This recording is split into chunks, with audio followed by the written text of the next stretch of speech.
All right, so at 4 o'clock this morning, a truck heading 65 south, you can see behind me, ran into the overpass, killing the driver and causing major damage to the bridge that they're going to have to eventually tear down. They're hoping to have it rebuilt. TDOT says they can have it rebuilt in about 90 days, but it will be closed all weekend. Already traffic is starting to build up on 65. You saw this morning. You can follow Williamson Source at Williamson SRC for traffic details, and also visit williamsonsource.com for more updates as the story progresses. Now, we will have a press conference, which you will see right after this, that will where TDOT and Franklin Police Department will talk about some more details that happened with this crash at 4 o'clock. Commissioner Schroer, S-C-H-R-O-E-R. I'm the Commissioner of Transportation for the state of Tennessee.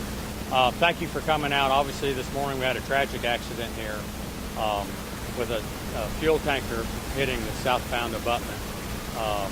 We had massive devastation to both the bridges, which now are considered unsafe for any vehicle passageway. So we're trying to figure out exactly how we're going to proceed. I'm going to let Paul Deggs in just a minute talk about the technical side of it.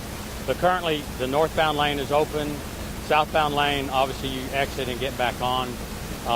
Because of the concern of the structural integrity of the old bridge, the northern bridge, which we're going to start taking down this weekend, we are going to shut down the northbound lane as well, starting at 6 o'clock on Saturday morning. So it'll be, 6 a.m. Saturday morning. So the northbound lane and the southbound lane will be exit and get back on. And the reason being, we're not sure when we take down the western section of that bridge what will happen to the eastern section. So for safety of the workers and the passengers, we're going to shut it down. The original plan was to do that in 2 weekends, so at least we're going to get it done in 1 weekend time. We will have both, we'll have the bridge totally down. The old bridge, again, that's the northern older bridge. We will have it taken down, and both lanes, all 4 lanes open no later than Monday at 2 p.m. So we'll get the traffic coming back from work on Monday. They'll have both lanes open. And with that, I'm going to let Paul Deggs, who's our chief engineer, answer any technical, structural questions you might have. And thank you all for coming out. And it's a tragic day. We lost a life. We're sorry, very sorry about that and their families.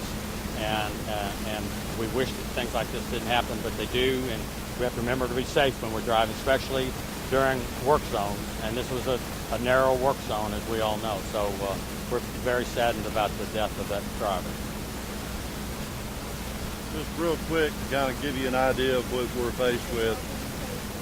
Oh, Paul Deggs, D-E-G-G-E-S, and I'm the chief engineer.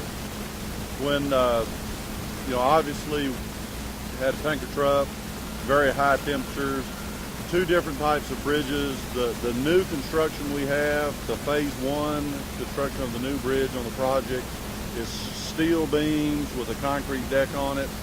The fire deformed all of those beams.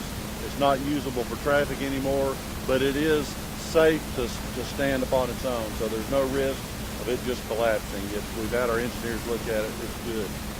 The existing Paytonville Road Bridge is a concrete, steel reinforced concrete beam, and when all that fire got onto that beam, it heated it up and cooked that concrete so much that the steel inside of the concrete came unattached to the concrete, and a beam doesn't work if the steel and the concrete aren't attached to each other. So it is not safe to carry a truck or vehicle load, and we're concerned that we can't really calculate that if it can stand up on its own. Also, we're a little bit concerned if we left it standing that bits and pieces would fall on it and hit cars. So on the southbound lanes, we've got to get that bridge out of there.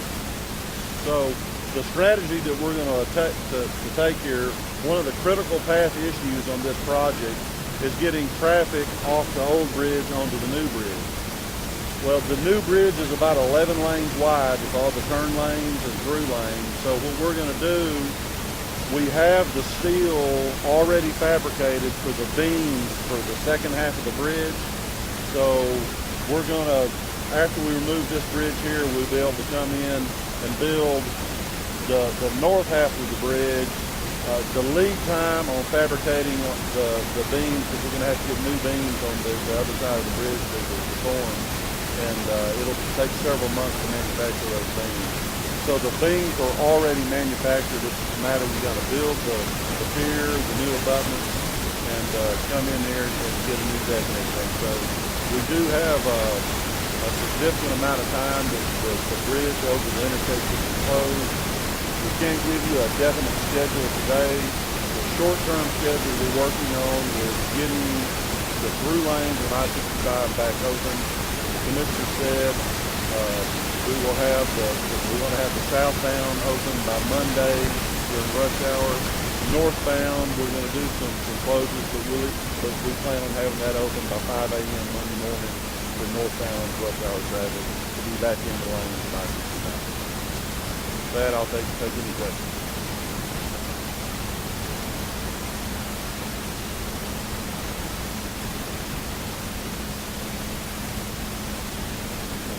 Well, it was not actually the impact of the truck. And actually, when you design a bridge, you design it to withstand certain types of impact. The issue that we had here, the fire was so hot, metal has its strength. There's a heat issue, and when you heat metal up real hot, it loses its strength. So some of the footage I'm sure that y'all have of the steel bridge, the things are all wavy. They have lost their temperature. That's 50,000 pound per square inch steel. It's a very high strength steel, and when you expose it to these types of temperatures, it loses all that. So those beams are shot. On the concrete bridge, it got so hot that the steel cabling inside those beams is now no longer solidly attached to the concrete. So if you put a load on it, it could have a catastrophic failure. So that's why we can't have traffic on it. And where we are right now, we just can't take a risk of it being open to traffic. I want to reemphasize a couple things. One is I just got on a conference call with the City of Franklin mayor, the county mayor, THP, both the school systems in Williamson County, fire and EMC.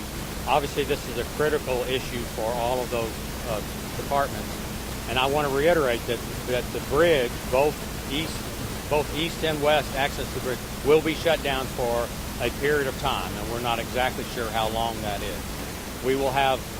We're working with the City of Franklin to develop some systematic detours, and that information will be on our website and will be continually updated as those detours change and as we work with the local authorities as to what the best way is. And all I would say is that, please check the TDOT SmartWay app and call 511 or check our email to find out if there's any changes or redirections as we go along for this period of time.